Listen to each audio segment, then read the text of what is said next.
Over the years, Sam Novak's life had been a tapestry of discipline and order.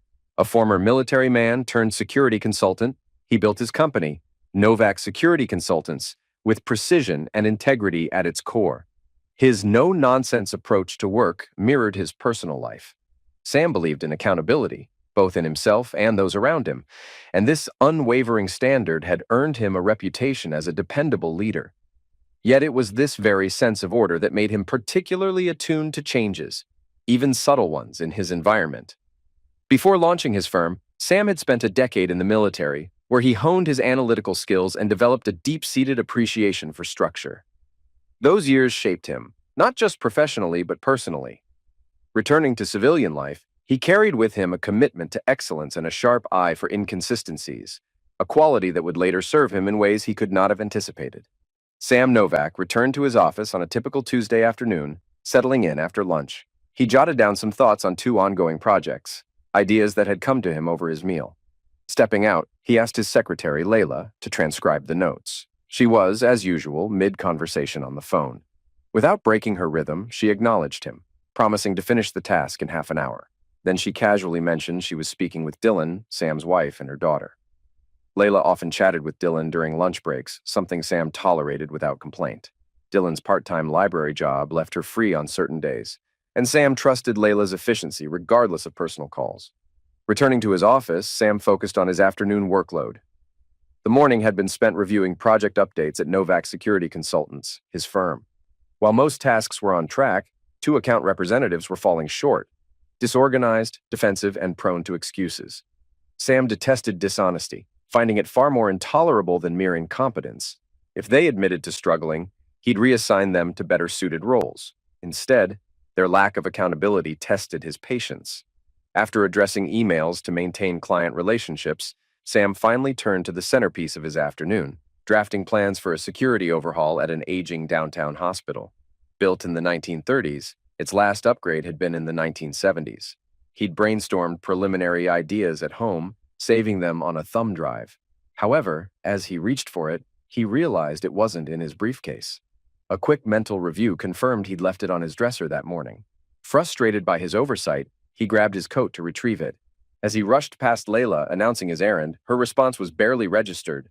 Outside, Sam realized he'd forgotten his car keys in his office. Retracing his steps, he heard Layla's tense voice on the phone, urging someone to hurry. She seemed startled when he reappeared to retrieve his keys, brushing off the encounter with a joke about his forgetfulness. Driving home, Sam replayed Layla's tone, curious about the he she had mentioned. At home, Dylan appeared flustered, claiming she'd been doing laundry. Her reddened face and hurried demeanor caught Sam's attention, but he brushed it off. Heading upstairs, he found the thumb drive on the dresser. The unmade bed and laundry hamper, half filled with clothes, suggested Dylan had been working on household chores. Yet, a minor inconsistency gave him pause. The toilet seat was up. Dylan had long been vocal about her dislike for this particular habit of his. After using the bathroom, he put the seat down, noting her apparent oversight. On his way out, Sam kissed Dylan's cheek. "Sorry about the seat," he said lightly. She seemed momentarily startled before recovering. "Lucky for you, I didn't notice," she teased. Something about her hesitation lingered in his mind as he left for work. When Sam stepped into the garage to get in his car, a faint but strange odor caught his attention.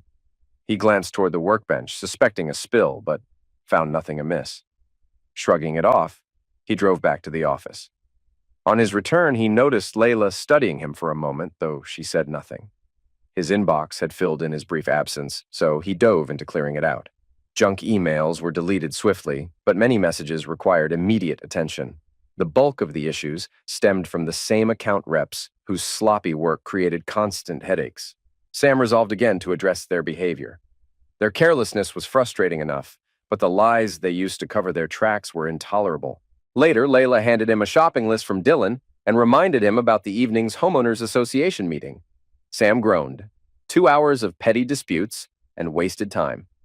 After a frustrating day, he returned home with just enough time to eat a quick meal Dylan had prepared, change into casual clothes, and attend the meeting. It dragged on for 2.5 hours, achieving nothing. When they got home, they put the day behind them and enjoyed a tender night together before falling asleep. The next day, Wednesday, was relatively uneventful. Sam made some progress on the hospital security project, but had to deal with a major client issue in the suburbs. A recently installed surveillance system wasn't functioning properly because the account rep overseeing the installation failed to follow the system test checklist. Sam identified the error instantly, a misplaced plug, but fumed at the negligence as he drove back. Dylan worked her afternoon shift at the library, so Sam took his time getting home. His thoughts wandered to the minor oddities of the past day. At work, the recurring problems with his team weighed on him, and at home, several small things didn't quite add up. The odor in the garage lingered in his memory, though it was gone now. Once home, he decided to be productive and folded the bed linens in the dryer. Oddly, there was only one set, the sheets from their bed. Dylan was usually energy conscious and wouldn't run a small load. After putting the sheets away, he noticed another anomaly. The toilet seat in their bathroom was down. He distinctly remembered leaving it up the previous morning. Stranger still, Dylan had made the bed Tuesday morning only to strip it later for washing, something she never did. The inconsistencies unsettled him. As someone who valued precision, these small anomalies felt like red flags. He tried to brush off the unease, but it lingered. Sitting down with a beer, he dozed off until Dylan returned with Chinese takeout. They ate in near silence. Sam had intended to ask her about the oddities, but fatigue dulled his focus. They cleaned up, cuddled on the couch, and went to bed. The next morning, Sam woke feeling off. He didn't mention it to Dylan, knowing she would worry excessively. Instead, he took a couple of aspirin and went through his routine. By the time he arrived at the office, the headache had faded slightly, but a nagging unease about the small anomalies at home remained in the back of his mind. He managed to handle some routine tasks, but avoided the more demanding hospital project. By late morning, his condition worsened. He felt feverish and unsteady. Layla began checking on him frequently, asking if he was okay. Brushing off her concerns, he insisted he was just tired. For lunch, he opted for light noodles and broth, but even that didn't help for long. By mid-afternoon, he felt too weak to continue. Stepping into the hall to get Layla's attention, he barely made it before she jumped up in alarm. "Sam, you look awful," she exclaimed, touching his forehead. "You're burning up. I'm taking you home." She hesitated briefly, glanced at the clock, then added, "Wait in reception. I'll join you in a minute." Sam insisted he could drive, but she quickly shut that down, calling Timothy, a colleague, to help escort him. Timothy got him partway down the hall, but excused himself to lock his office, leaving Sam leaning against the wall. In that moment, Sam overheard Layla's tense voice on the phone. "Dylan, listen, Sam's really sick, and I'm bringing him home now. Don't freak out, just deal with it." Her tone turned sharper. "Tell him to leave. I don't care what he thinks. Tough luck." The next thing Sam remembered was being helped into an unfamiliar car by Timothy and Roy, the security guard, before passing out. When he came to again, Layla and Timothy were guiding him into his house, where Dylan was waiting, visibly distressed. "We should take him to the hospital," Dylan fretted, her voice shaking. "Nonsense," Layla replied firmly. "It's just a bad flu. He needs rest, not a trip to the ER. Let's settle him on the couch. He's too weak to manage the stairs." Sam vaguely recalled Layla giving him something to drink before she left, promising to check on him later. As he drifted into restless sleep, a sudden realization struck him. Gaultier. The strange odor he'd noticed earlier was men's cologne. He mumbled the name but was too weak for anyone to hear. Half awake later, he overheard Dylan on the phone in the kitchen. Her voice was low but firm. "Trevor, I'm done. Sam's here and he needs me. I'm not sneaking off to meet you at some motel. This is over. Today was the last straw. You were a distraction, not some grand romance. I don't care about your threats. Sam is nothing like the guy you bullied in high school. If you try anything, he'll destroy you." Sam lay motionless as the call ended, overwhelmed by the implications. Moments later, he heard Layla's voice, calm but resolute. "Good riddance, should have ended this months ago." "Mom, enough," Dylan replied. "It's over now, and Sam doesn't know. Let's leave it at that."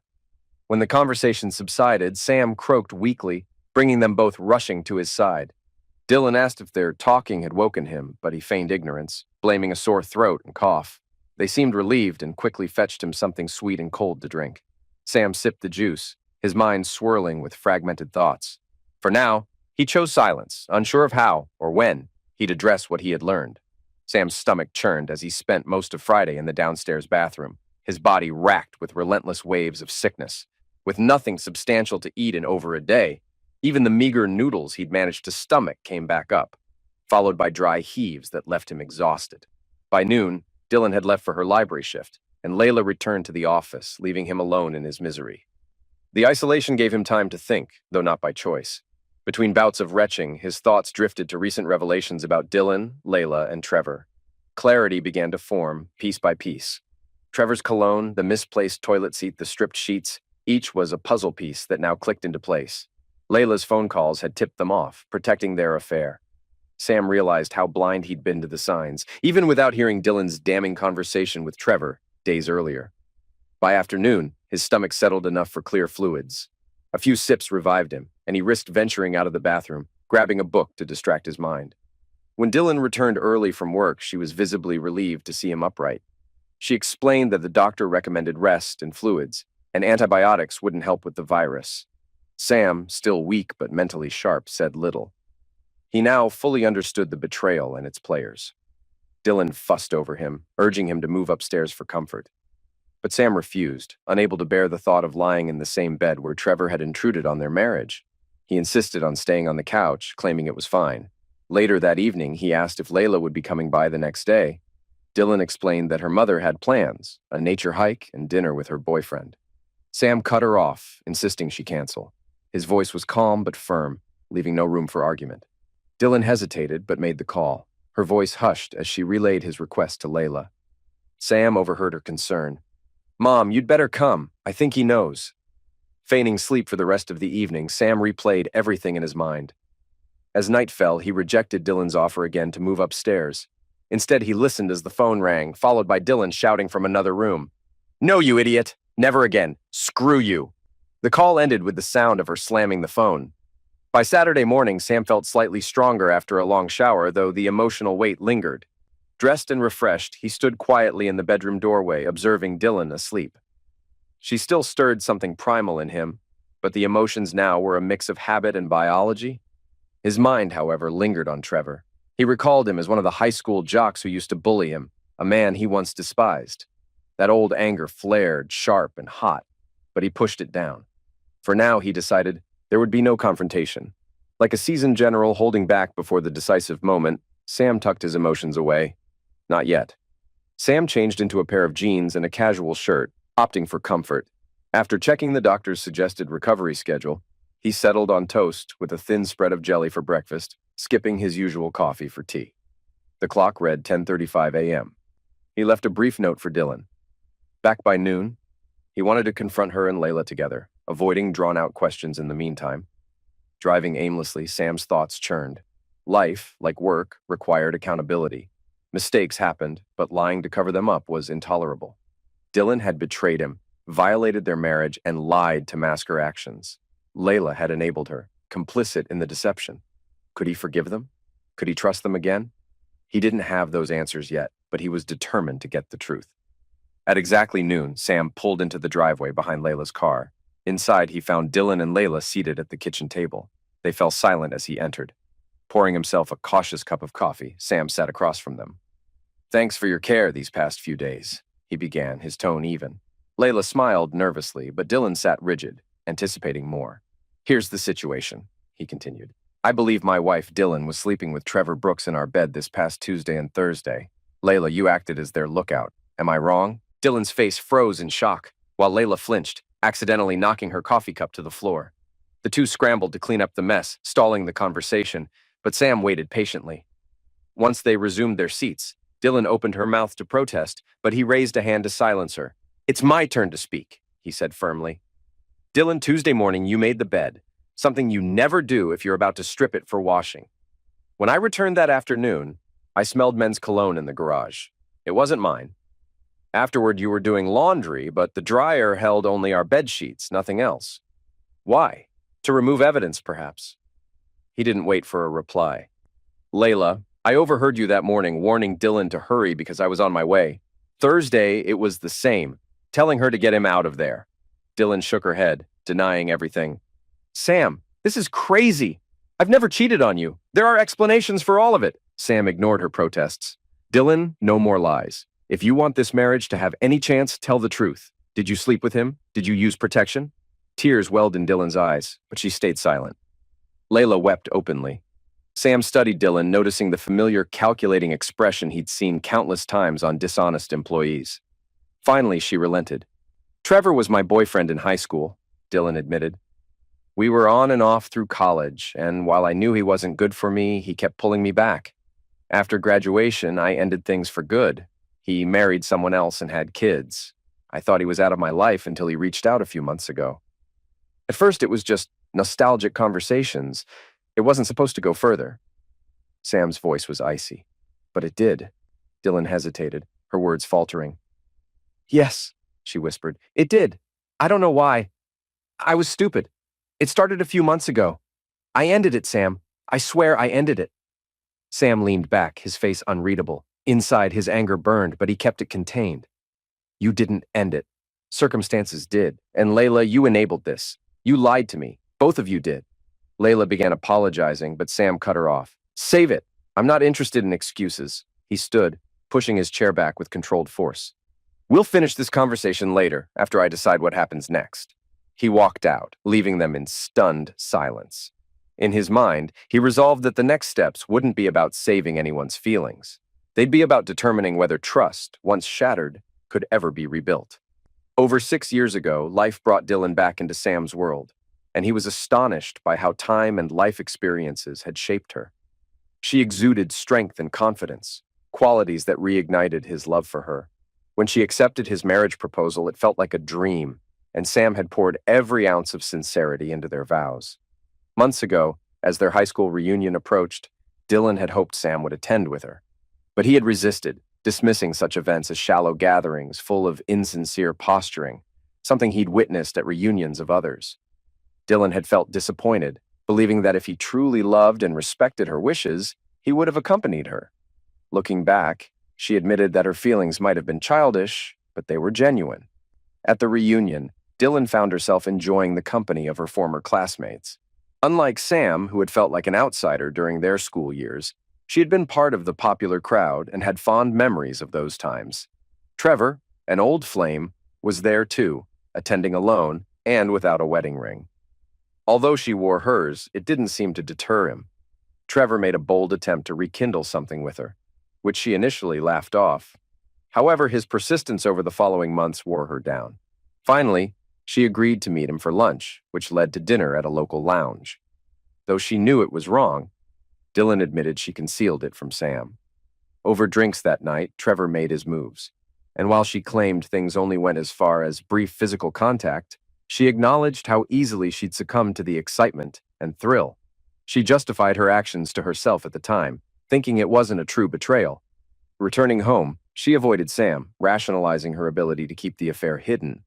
Her guilt was momentarily eclipsed by her confidence that Sam's unwavering trust in her would prevent him from suspecting anything. Dylan confessed that the affair continued. Trevor's calls persisted, and she agreed to see him again. Each encounter left her grappling with guilt, yet she found herself drawn to the allure of danger and forbidden excitement. She even confided in her mother, Layla, enlisting her help to cover for the meetings. Layla, torn between protecting her daughter and safeguarding her son-in-law, reluctantly went along with the deception.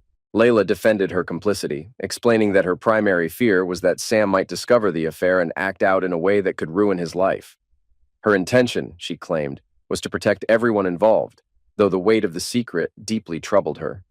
Dylan eventually broke things off with Trevor, citing the final straw as his suggestion that she leave Sam, who was ill at the time, to meet him at a motel. She insisted she had ended the relationship and regretted her weakness, which she attributed to the history she shared with Trevor. Dylan declared her love for Sam and her desire to mend their relationship.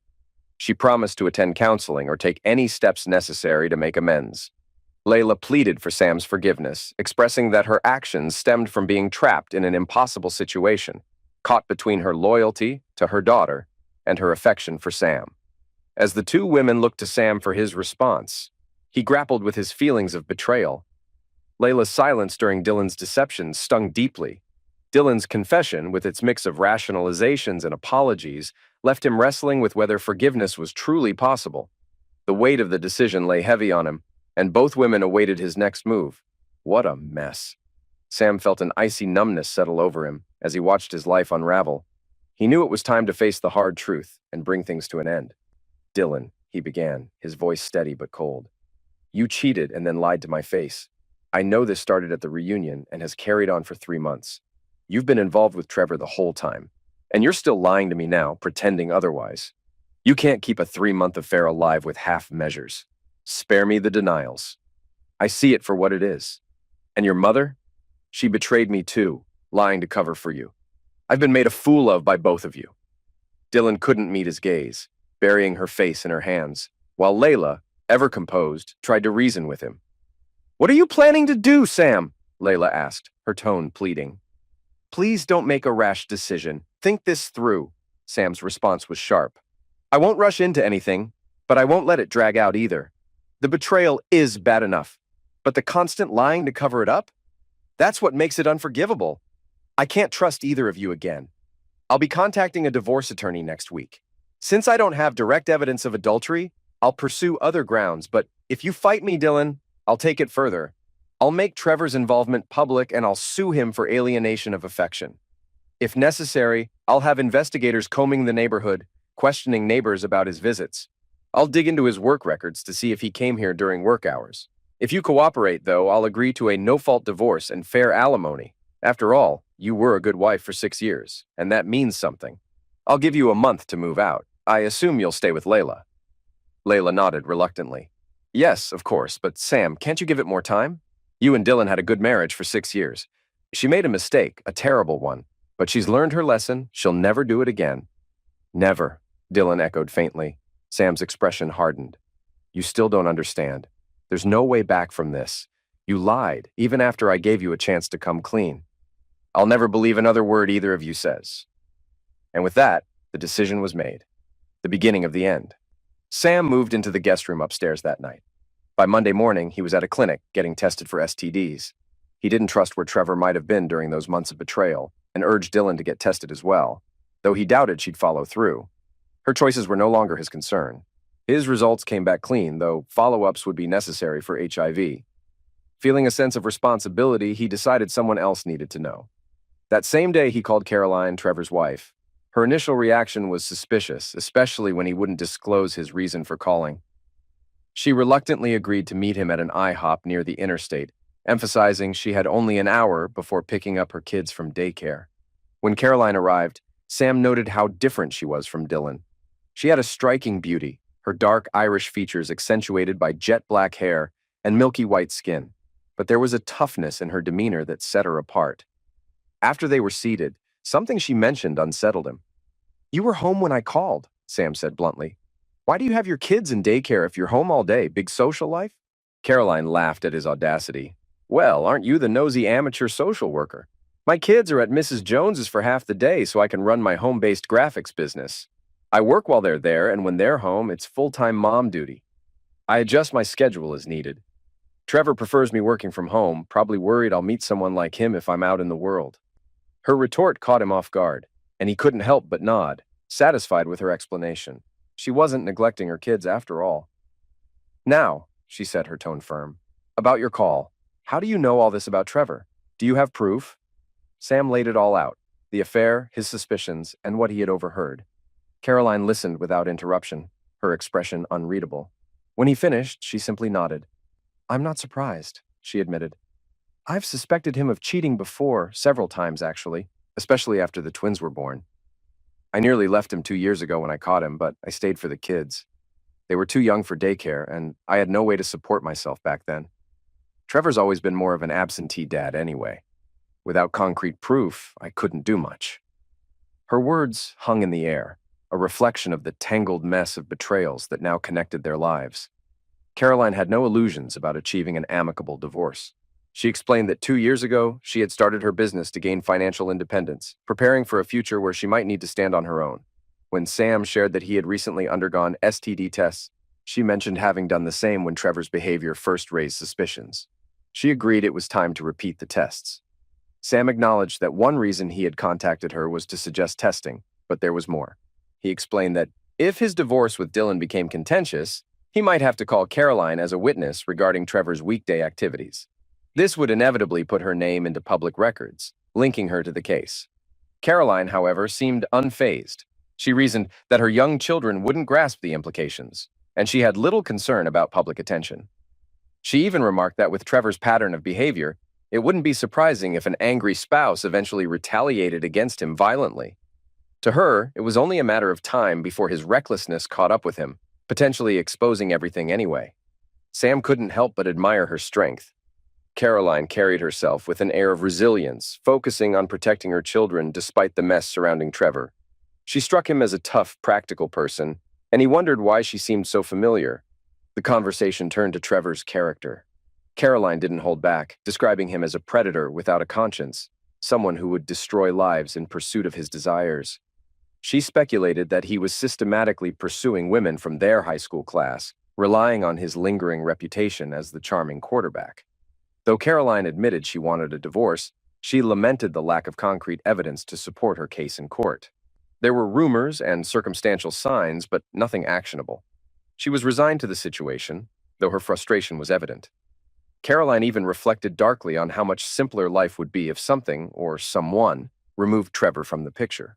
She explained that Trevor's deep-seated paranoia about potential retaliation had driven him to secure extensive life insurance policies, even including a double indemnity clause for violent death. Ironically, his fear of consequences revealed a rare glimmer of concern for his family, as the policies would leave them financially secure. As they prepared to leave, Caroline mused about wishing for some force, a natural disaster, an act of fate, or even a vengeful husband, to take Trevor out of their lives permanently. She believed that without him, her children and others would be better off. Sam cautioned her to be careful what she wished for, leaving her momentarily thoughtful. While they walked to Caroline's car, she studied Sam closely. A flicker of recognition crossed her face as she recalled him from high school. She remembered him as the tall, quiet boy who had been mercilessly picked on, yet had stepped in to protect her during a confrontation at a school dance. Though she had been whisked away by friends that night, she had never forgotten his courage. Sam, too, remembered the incident clearly. After helping her escape the unwanted attention of a football player named Alistair, Sam had faced the consequences alone. Alistair and his friends had beaten him up, and while they avoided punishment due to their status as athletes, Sam had been suspended for the rest of the semester. He explained that the situation had pushed him to enlist in the military before graduation, where he found discipline and direction. Caroline asked about Alistair's fate, and Sam recounted how shortly after their encounter, Alistair had been arrested for pills possession. Federal authorities had been involved, and justice had been served, proving that sometimes karma did its job. As Caroline listened, she seemed moved by Sam's story. Before parting, she gave him a light kiss on the cheek, expressing her gratitude and admiration for his bravery back then. Sam watched her drive away, thinking about the unexpected twists life had taken. Returning to his office, Sam took decisive action on unrelated matters. He terminated 2 underperforming employees, ensuring their severance was handled properly. Their records were airtight, leaving no room for disputes. In that moment, Sam reflected on the importance of clean breaks, not just in his professional life, but also in the personal turmoil he was navigating. Sam began the process by meeting with his division managers to identify potential candidates for promotions. He emphasized that the decisions would be their responsibility. They knew the team better than he did, and he made it clear he wouldn't promote anyone he didn't trust or know personally. He instructed them to make recommendations through a committee process, warning that they would be accountable if their choices failed to meet expectations. Afterward, Sam made some adjustments within his company. He contacted the HR department and arranged to transfer Layla to a suburban warehouse facility, where she would take over for a retiring office manager. When Layla anxiously came into his office to hear his decision, Sam explained the situation bluntly.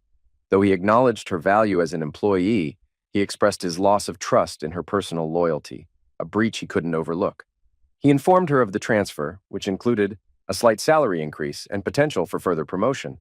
He wished her well and ended the conversation curtly. Layla apologized, but Sam was unmoved, tired of hearing empty regrets. Before the transfer, Sam ensured her new supervisor was prepared to help her transition smoothly. As far as he knew, the manager was unaware of the underlying reasons for the move. Sam highlighted Layla's skills and past contributions to reinforce her reputation professionally, even as he distanced himself personally. On Monday evening, Sam consulted a lawyer who could accommodate his busy schedule with evening hours. By the next day, the divorce papers were filed. The lawyer assured him the process could proceed quickly if Dylan didn't contest it, and Sam was confident there would be no resistance. A couple of weeks later, Sam hired movers to pack Dylan's belongings.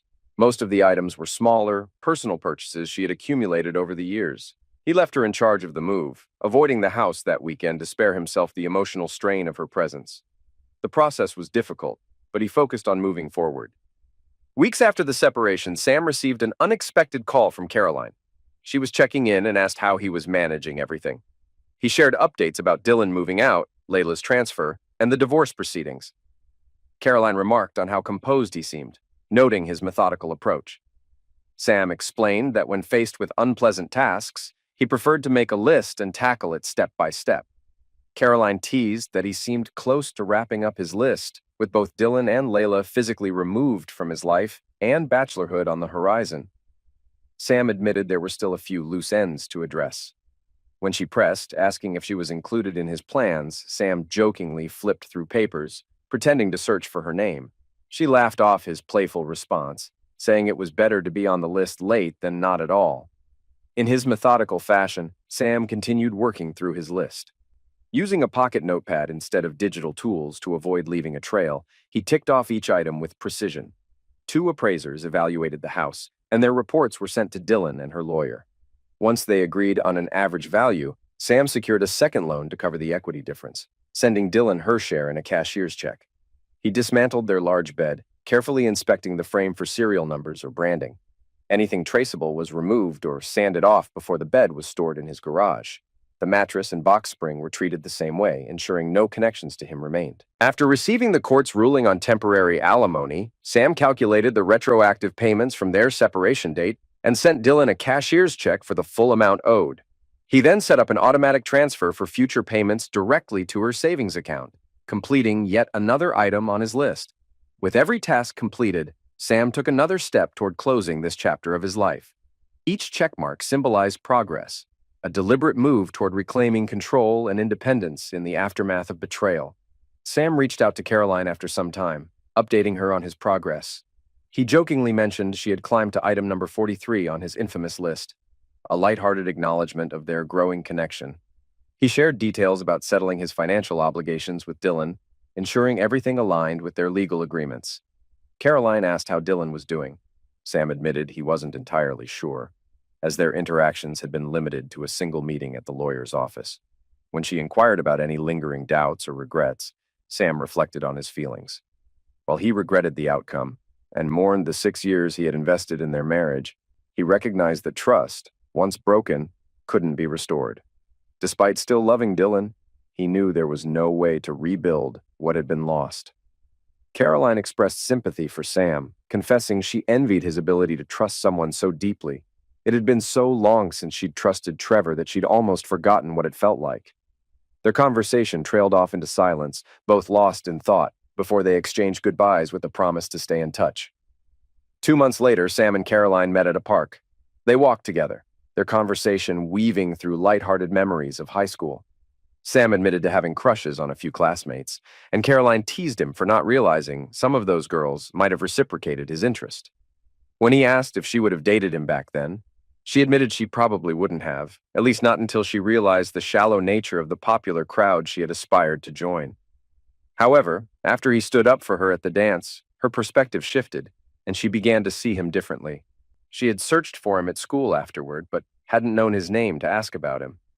As they strolled, Caroline observed how much Sam had changed. He admitted he'd been working on his fitness, shedding extra weight and regaining the strength he'd had during his military service. Caroline playfully chided him for being almost too fit, joking that he needed a little more softness for comfort. Their banter carried an easy warmth, and when they parted, Caroline surprised him with a sweet, brief kiss. Sam had wanted to kiss her but refrained, worried he might lose control of his emotions. Her gesture felt like a gift, carefully balanced between affection and restraint. Weeks passed, and Sam neared the finalization of his divorce. One evening, he called Caroline to ask if Trevor was around. She replied that Trevor was away for a couple of weeks, likely preoccupied with someone else. Sam suggested going out for dinner, but Caroline declined, explaining that it wasn't a good time. She promised, however, that she'd be open to meeting in about 3 weeks and asked him to call again. When Sam followed up, he offered to cover the cost of a sitter, considering her situation. Caroline seemed touched by the gesture and informed him that Mrs. Jones, her neighbor, had offered to keep the twins overnight if needed. While she didn't plan on taking advantage of that, she expressed enthusiasm about seeing him again. She mentioned that Mrs. Jones suspected she was keeping a secret lover, largely because she seemed happier lately. Caroline assured Sam that her neighbor's assumptions were based on nothing concrete, though she appreciated the sentiment. During their dinner, Caroline turned the tables, asking if Sam had been feeling happier. He admitted he wasn't sure, but acknowledged that their conversations and meetings had brought him a sense of calm. She asked where she ranked on his list now, and he jokingly placed her at item number 9, signaling her growing importance in his life. Later, as they talked in her living room, Sam couldn't help but ask questions about her children. Caroline noticed his curiosity and pressed him about it. Sam explained that he had always wanted children, but Dylan had resisted, insisting they enjoy life as a couple without the constraints of parenting. He suspected Dylan had viewed children as an inconvenience, a limitation on their freedom and spontaneity. His wistful tone revealed a longing he had carried quietly for years, a desire to experience fatherhood and the joy that came with it. Their conversation deepened, leaving both of them reflecting on their past choices and how those choices had shaped their lives. Sam glanced out the window, his thoughts momentarily distant. Caroline's voice broke the silence, reminding him of a conversation from his marriage. Dylan had never wavered in her resistance to having children, even after 6 years. Sam had eventually stopped bringing it up, realizing that if she didn't want children by then, she likely never would. And he wasn't sure what kind of mother she'd have been anyway. Caroline shifted the subject, contrasting her own experience. Life with Trevor, she reflected, hadn't been the carefree adventure it might have seemed. It had depended far too much on the kind of partner you had. Her tone sharpened as she asked Sam why he was there. Did he have feelings for her? Was he sitting there, aroused by her presence? Caught off guard but honest, Sam admitted he found her attractive. However, he quickly added that his intentions were honorable. He wanted a friendship, not an affair, and he also wanted to get to know her children if she was open to it. Caroline hesitated, acknowledging the risks. Her kids might inadvertently mention Uncle Sam to Trevor, and she couldn't take that chance. For their safety, she asked him to keep things casual, conversations and occasional walks. Sam agreed, understanding her caution. He wanted no connection to Trevor beyond what already existed. As he prepared to leave, Caroline stopped him. She turned away and began lifting her top, revealing pale, unmarked skin at first, but then the bruises appeared, blue and purple blotches along her lower back and sides. She explained that Trevor's violence was infrequent and controlled, his open hand leaving bruises rather than inflicting severe injury. However, the mistreatment had escalated recently, especially after Dylan ended their affair. Trevor's frustration had spilled over into physical aggression. Caroline admitted she had canceled a prior outing with Sam because of a black eye Trevor had given her. Her skin, she noted bitterly, made bruises slow to heal and hard to hide. Sam's resolve cracked. He stepped forward and wrapped his arms around her. She turned to face him, allowing the embrace for a moment before stepping back and pulling her top down. He thanked her for trusting him with such a vulnerable truth. And as they said goodbye, she kissed him again, a kiss that left him certain it was time to act. Sam's divorce was finalized with little drama, marked by irreconcilable differences. Dylan had requested a final meeting to apologize once more, but her words changed nothing. 2 weeks later, Sam was officially free. Now, his focus turned to Trevor. He visited a suburban shopping center and found an ad on a bulletin board for a used pickup truck. The seller, needing to move overseas, was unloading the truck and other household items quickly. The vehicle was old, dented, and battered, but functional, perfect for Sam's purposes. He paid in cash, obtained the title, and burned it that same evening. The following day, he took the truck off-road in a local park, covering it in mud to disguise its recent purchase. Satisfied, he moved on to the next step. Sam drove far into the countryside, revisiting a desolate area he remembered hunting in with his father as a child. The landscape was as bleak as he recalled. Abandoned coal mines, mounds of tailings, and illegally dumped trash scattered across the land. The neglect of decades remained untouched. Smiling grimly, he confirmed it was exactly the setting he needed. Returning home after dark, Sam parked the truck in his garage and loaded it with the dismantled parts of a large bed. He drove back to the mining site, arriving under cover of night. Using discarded wood and crates from the site, he constructed a makeshift platform and reassembled the bed on top of it. The task was effortless. He had practiced assembling and disassembling the bed in his garage in total darkness. With everything in place, Sam doused the structure in gasoline and struck a kitchen match, igniting it. Flames consumed the bed, casting flickering light across the barren landscape. It was a modern makeshift version of a Viking funeral, marking the symbolic end of a chapter in his life. Sam watched as the fire raged, then turned and drove away, leaving the smoldering remains behind. Trevor wasn't exactly acting like a stoic hero. He was very much alive when it began. Sam had ensured he wasn't hurt any more than necessary to bring him to this moment. From experience, Sam knew that overwhelming someone too early dulled their awareness, and he wanted Trevor fully conscious of the consequences of his actions. To Sam, Trevor wasn't just another person who had made mistakes. He was a symbol of harm, someone who had shattered families, taken advantage of trust, and left lasting scars. Trevor's actions had destroyed Sam's marriage, hurt Caroline, and caused pain to others. For Sam, one thing was clear. Trevor's behavior had to be confronted and stopped. Trevor's screams echoed for 11 minutes.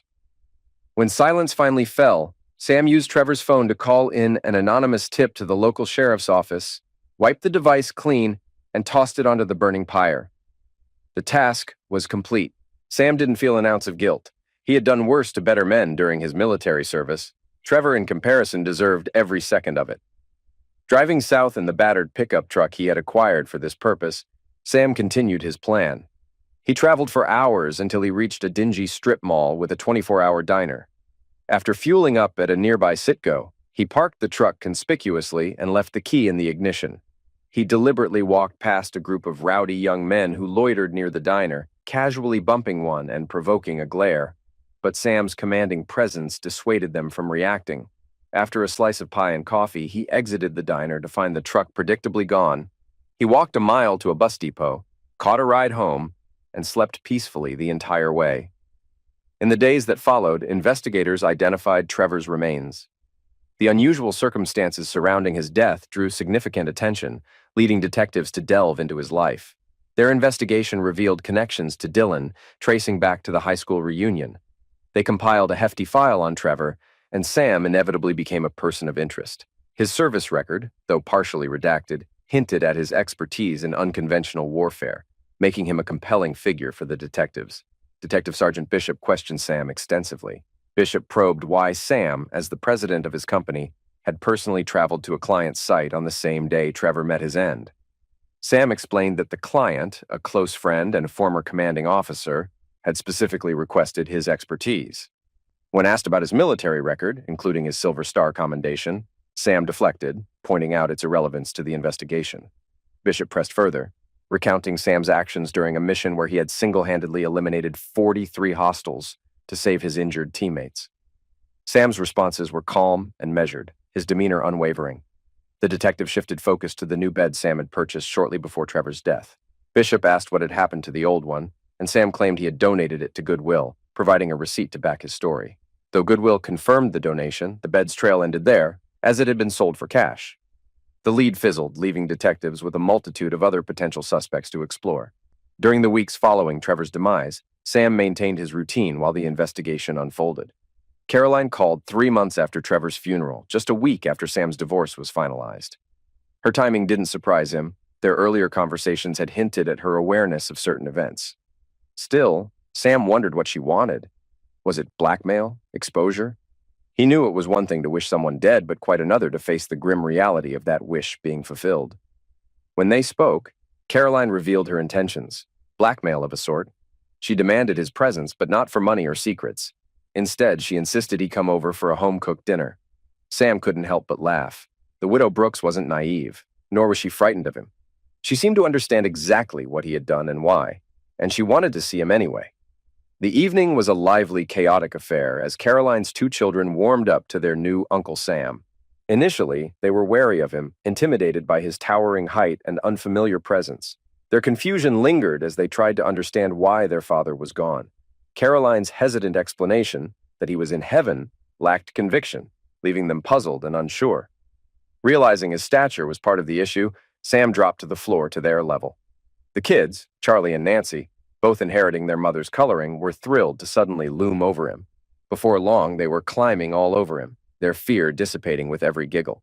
By the time he stood up, they were completely at ease. After dinner, Sam joined Caroline to drop the kids off at Mrs. Jones's house for a sleepover. On the way back, he jokingly asked if he'd be having a sleepover too. Caroline shot him a teasing smirk, her humor sharp as ever. She warned him to behave, lest he find himself promptly escorted back to his car, banned from returning.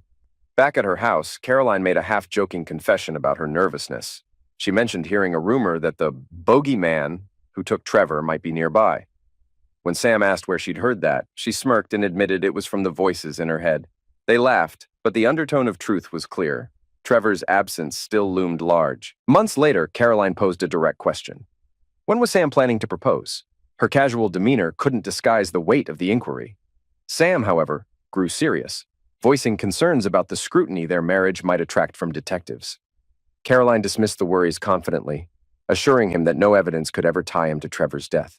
They had never openly discussed what had happened, but her implicit understanding of the situation was evident. Sam hesitated, asking if she could ever feel completely safe with him, if there would always be a part of her that feared him.